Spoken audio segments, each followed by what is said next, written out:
Welcome, everyone. I want to talk to you today about something a little different and take a detour from what I usually talk about and talk about some of my other collectibles and toys that you see above me. I've had several questions about those, and I'm sure a lot of you know that those are Megos. Mego toys was very popular in the 70s, and I loved Mego toys. I had some at some point at late 70s, early 80s, I'm not exactly sure. But I had gotten them for Christmas one year from my grandmother because she knew I wanted them so much. And I really liked the superhero ones. So I'm going to talk about some of the Migos today, and I'm going to give you a little sampling of some of the ones that I have. Because I do have more than just the ones from the superheroes. If you look behind me, you'll see, and I'm going to try to move the camera a little here. There's a whole row. And a lot of the ones you see, well, all of the ones you see in packages are the repros, or reproduction ones that were done in the recent years. So, you'll see if I can get the right side here, the DC superheroes over here, and some from, the other series, but it's mostly DC because that's more of what I was always into. So those are the repros, and I don't know if you can see them, but on the shelf in front of them, you see the originals. And I certainly don't have them all, but I have quite a few of the superheroes. And what I'm going to do is start out today by showing you a few up close and personal. So let's start with one of my personal favorites. I know that he may not be as popular with everybody else, it seems like, but a lot of people do like this one, and that's Aquaman. And I don't know why I always liked him, but I did, and I thought he was cool ruling the ocean and all the fishes and fish and such. So I like Aquaman, and I think this one is in pretty good condition. I don't do a lot with these because they tend to be fragile. They break easily after 40 years or close to it. I do set them down on the shelf, and once in a while I get them out. And I do really love these things, but you just have to be really careful with them. So this is Aquaman. Like I said, he's in pretty good shape. I'm sure he's missing his little sticker on his chest, the A. But other than that, he's in pretty good condition. And so a little closer picture of him. And I do have the reproduction one up here. You can see it standing there. Can you see it? I hope. Anyway, and then I also have one in the package because those were, keep in mind, when these were out, they were like $3 to $4 a piece in the 70s. And these reproduction ones were $20 a piece. And of course, I didn't get them all at once. They were sold over time, and I got them little by little, or a few at a time, a couple at a time. But anyway, so there's a huge price difference. And now there's a company called Figures Toy Company who's making more like this, and some of them are exact reproductions. I don't know if they're making this one yet. But some of the other ones they're making are the Batman and Robin, which is the next ones I want to show you. And these are a bit dusty, so I'm kind of dusting as I go here. But here's Batman, and he's in, again, pretty good shape. It took me a long time to get some that were in pretty good shape, overall for being so old. And, some of these may be repaired underneath over the years. They do tend to lose their legs or parts of their legs. The little pin falls out sometimes. But that's why I don't take them apart, and I certainly don't take the clothes off because, these are just too old, and I enjoy them the way they are. I don't really need to play with them at this point. So, but for those who do, that's okay. I'm not judging. So here's Batman, and then here's Robin, which, I always loved this dynamic duo of Batman and Robin, and the Caped Crusaders, the Boy Wonder. And actually, he does have his sticker, and it might be a replacement one. I don't know. But it looks good, and he has his sticker. So, there's a lot of very creative people out there who sort of restored these old ones, and maybe that's what I got, and some of the gloves could be restorations. I always kind of thought Robin always usually got the short end of the stick in a lot of these things, as far as when they do, like when they did those reproductions, they did Batman, but they didn't do Robin, which was really disappointing to me. I don't know why you do one and not the other. I'm assuming because Batman is more popular. I don't know though. And they do have to pick and choose from a lot of characters, I understand, but you got to do both. And Figures Toy Company is doing both, so I'm going to have to maybe get that one. Theirs are $25 a piece, by the way, so they're going up and up and up. And it's just, I've got a whole shelf of them, as you see, and I don't necessarily think I'm going to go through and buy all those, although I'd like to. You got to draw the line somewhere.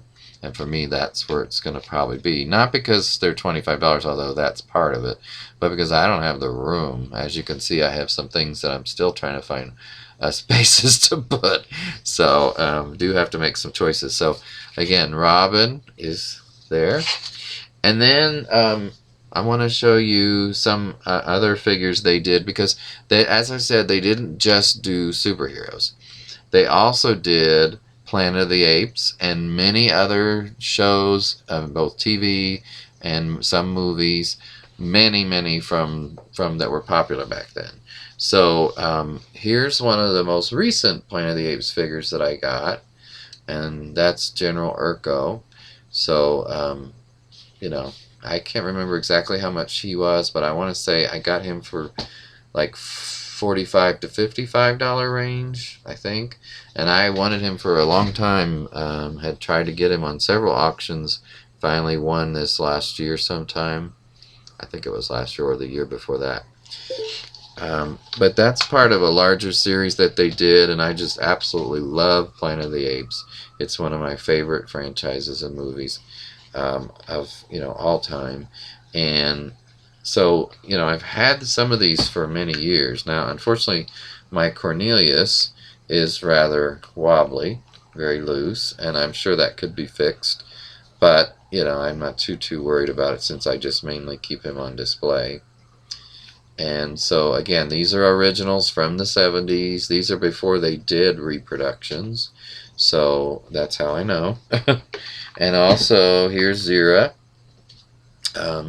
As much as I love Megos, I do wish they were a little bit more solidly made, shall we say. But for the time, they are what they are, and I think that's part of the charm. Actually, is that they're put together inside with, for those who don't know, with rubber bands, and that's the biggest thing holding them together.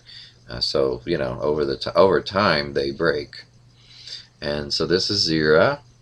I thought they did absolutely great likenesses. I mean, especially if you see this, I'm going to try to get it up close. That looks a lot like Zira. And then there's, of course, Dr. Zaius, and his hair is a bit orange. I don't think in the movie Dr. Zaius' hair was quite this orange. It was more blonde.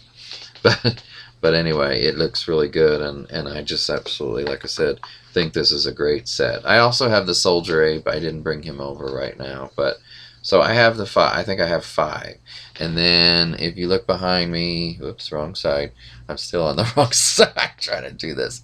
Anyway, if you look above my shoulder, this one, you see some of the reproduction apes up here.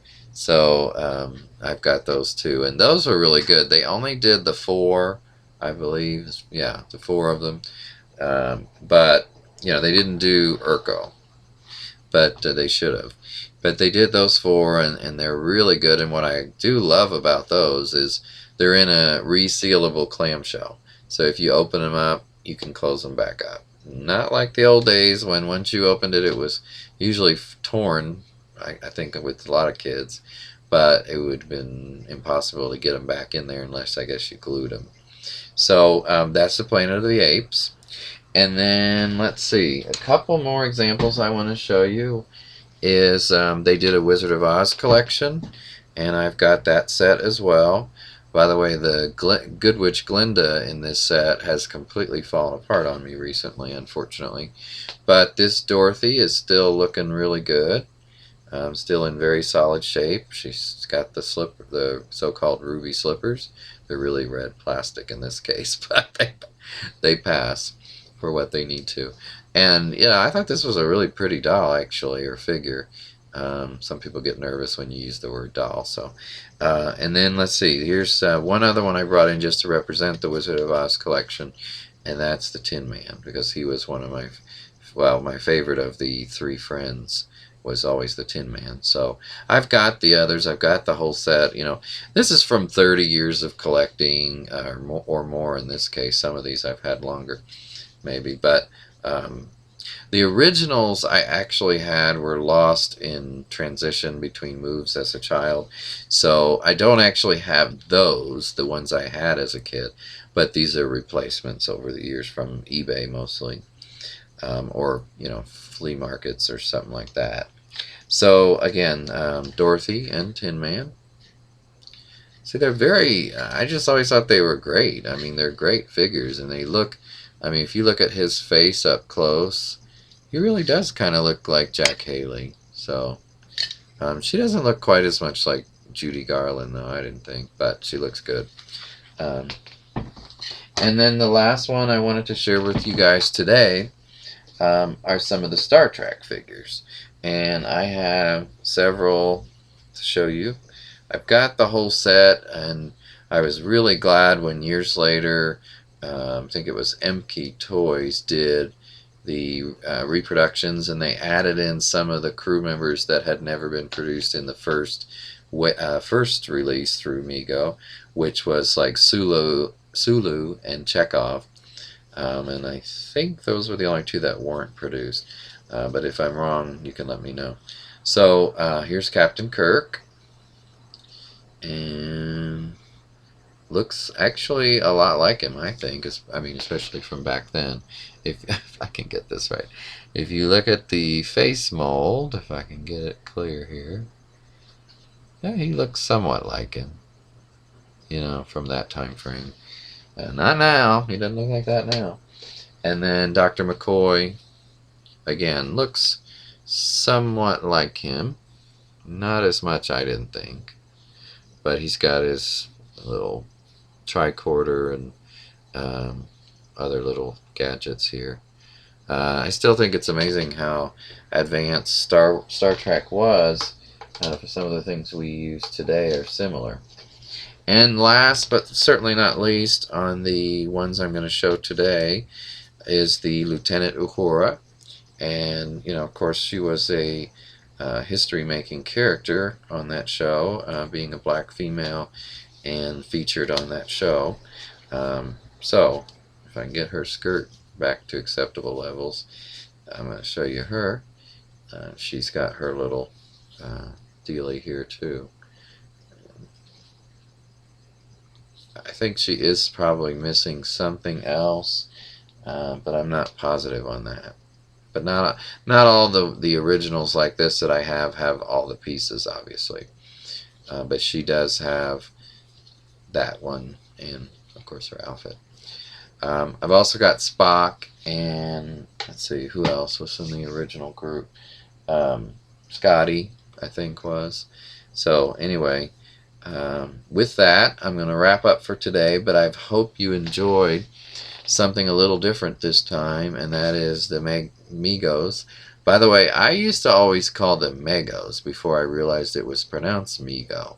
I was wondering if anybody else did that. Surely I'm not the only one, but I had never, I don't think, heard it pronounced until many years later, and I was really surprised it was Mego and not Mego. First of all, I don't know how they got that, but it looks like Mego to me. I don't know why, but curious to know if you thought the same thing, or some of you. Anyway, take care, and I'll talk to you next time.